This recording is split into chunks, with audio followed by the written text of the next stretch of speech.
It's time for the final EJC vlog. It's about a week after the EJC finished. It's Saturday, but we are driving back through Germany. We're finally finished our post-EJC holiday.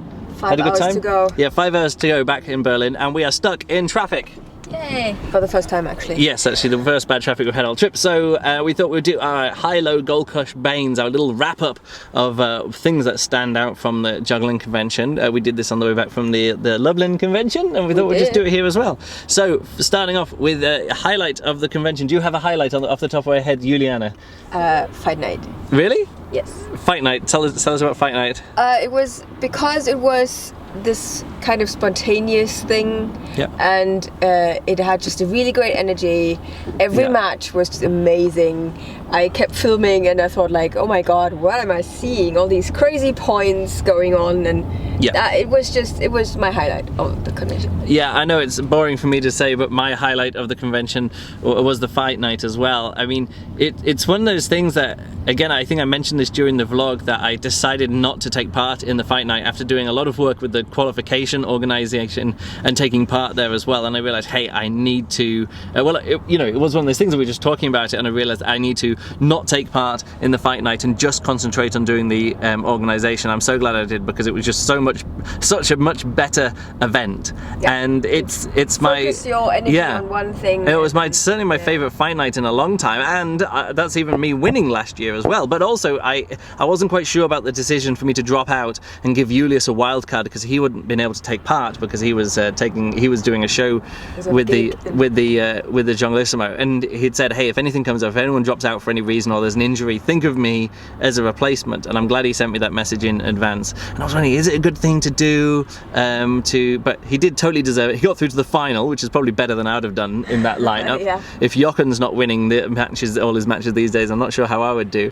But it's so great. So we had a new lineup in the final. It's the first EJC final ever without either me in it or Jochen in it. Woo! Or both me and Jochen in it. So we had a fresh lineup. So that's nice. EJC fight night, and just the best fight night I've organised in a while. The feeling of it was good because it wasn't in a main event. It wasn't organised it was organised, but it was sort of like it was just sort of like, we've got to do it here, and it felt like the fight night used to do when they hadn't booked an entire venue just for the fight night, or it wasn't on the main show venue and things. So really great evening for me too. The low point of the convention for me was a very specific moment when halfway through the gala show, and I thought the gala show was coming to an end, the host of the gala show said, and now we're going to take a break for 5 minutes, don't go anywhere, we'll be right back. And my brain just broke at that point. I kind of just gave in and was like just almost sobbing on the floor, because I was just like, oh, wait a second. So we're all sitting here, we're all hot, we're all bored, and now there's a 5 minute break, but we're not allowed to go anywhere. So what are we doing for 5 minutes? Why is there even a break if we're not meant to go anywhere for 5 minutes?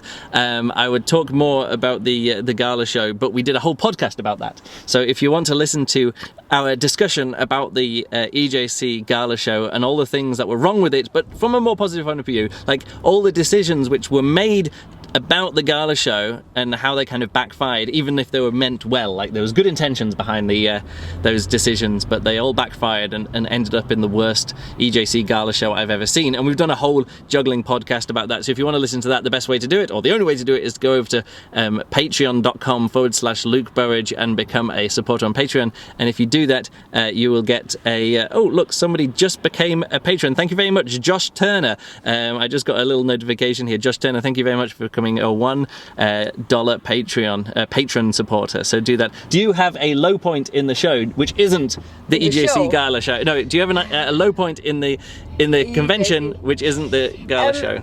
Actually, my low point is like a bit weird, because it's not really a point. It's more the EJC is supposed to go 9 days, right? But for me, it felt more like the EJC finished after 7 days. It was overall a very okay thing, convention, and it kind of like meddled to an end in a weird way, that normally you have like intense, then everything finishes, and then it goes and then relax. And here it was kind of like, after 7 days everybody was like, but we're kind of done with it. Yeah. So actually we spoke to a few people who said, hey, what you should do is just think about it in this terms.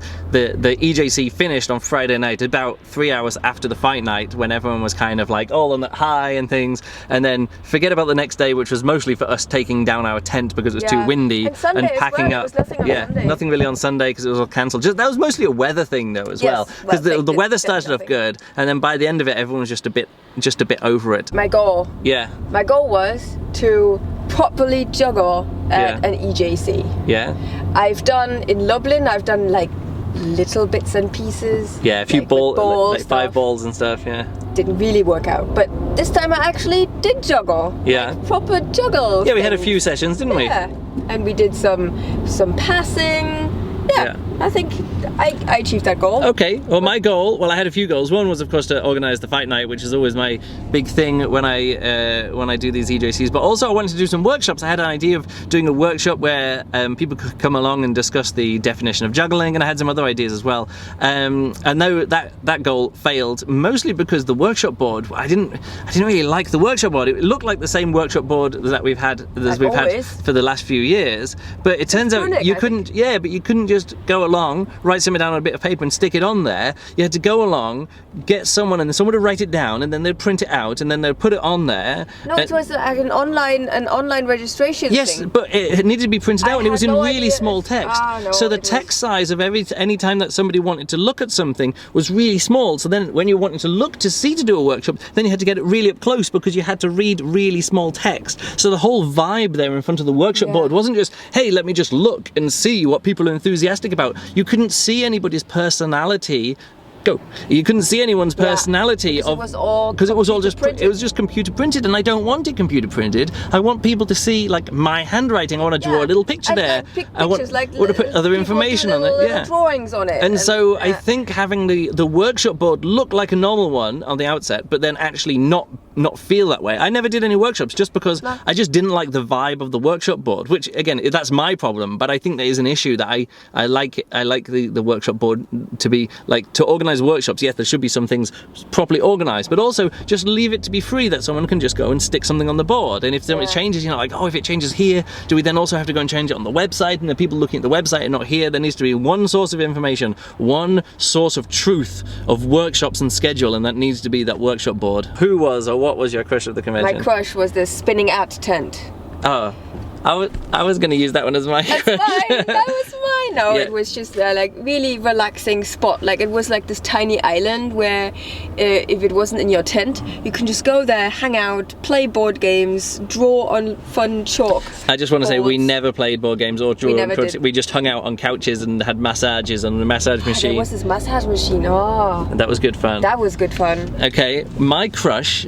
I was going to use that as my crush, so I've got to come up with something else. I mean, it is a bit boring to always have Wes Peden as a crush, but he was really fun to watch juggling in the gym and fun to hang out with. We chatted to him for a bit, and did we see him in a show? I can't remember if we saw him perform. Yeah, we saw one act or something, which wasn't really good, but then also he was really enthusiastic about taking part in Fight Night, and then went on and won it, which was, spoilers, really good fun. Yeah. And he really brought his own personality to the Fight Night, which... he's just a fun guy. Yeah, really great stuff. Oh, no, I thought about it. So, here's the thing. We were in a tent, and sometimes, like, for the last few years, we've been staying in, like, Airbnbs or hotels and stuff, but this time we were camping at the EJC, and our tent is your crush. No, not my tent. No, I realised when we were at the NJF that I had to get up in the morning and walk a long way for the toilet, and I realised what I need is a piss jug. So I went onto Amazon, spent €4 on a special jar, on a special thing with a lid on it. So in the morning, like that was the thing. Was it on Friday morning? Got up on Friday morning, pouring down with rain, and I was like,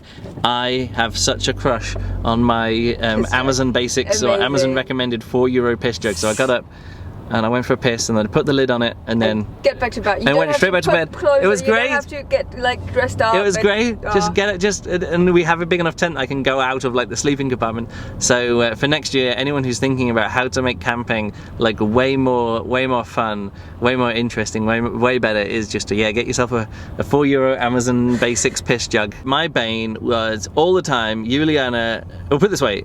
I deleted the Facebook app off my phone ages ago, and Juliana did as well, and she re-downloaded it to be able to post photos more interesting. And one thing that really annoyed me about it was that every time she'd go on and then she'd end up on the EJC Facebook group and then just share drama and complaints with me. And that's the exact reason I'm not on Facebook. I just don't want the drama and complaint. No, but it wasn't that much on the Facebook group, but all the stuff you were sharing with me, if it was good, you were like, hey, this is cool. I'd be like, cool. But then it would always be like, oh, and this person's complaining about this, and this person's chopping up their pass because they don't want to be tracked, and this person's complaining about the halls, and this person's complaining about how many people are walking through the knife throwing stuff. And I was just like, oh, so much drama. And then afterwards, it's sort of like, you're like, hey, let me share this drama with you with people complaining about Luke. And I'm like, great, thanks for sharing with me that drama. So that was my bane, was Juliana sharing with me Facebook. And also, there's a broader point. I don't think that Facebook is a good place. If you want some official communication from the convention organizers to the world, like important information, I don't think it should be open for then anybody else to start posting stuff along with that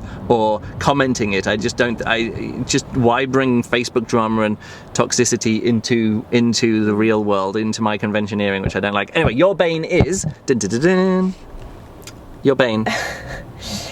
My bane is like really not something special. My bane is mostly about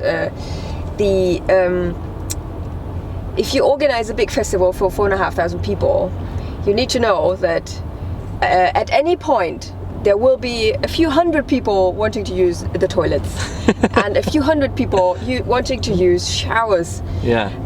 Don't underestimate that. Just the facilities need to be suitable for not intense use and continuous use, and for Europeans to use. And some of the British facilities are just not. People don't understand. Some of the British plumbing choices and toilet technologies, Europeans don't always get there. Yeah. Final one is a surprise, because we just did a lot of negativity there with the Bane, so let's finish off with a few good things. First of all, how much space there was for the camping. Because when we turned up, I was like, hey, I'm going to put the tent there, and you're like, why are you putting the tent so close? I was like, it's not too close, but it's close enough that nobody who comes along later will put their tent in between our tent and this tent. It turns out we never needed to worry about that, because we were there was always space around, and there were some places where the camping was a bit more crowded, but yeah, this for an EJC, how much space there was for the number of people there, that was really good. But also really good, like walkable and like good in one spot and stuff. So yeah, it was pretty good. I have another good surprise is that one thing that surprised me was that I was then asked to do the commentary for the volley club, and really enjoyed that. The volley club was a good event too.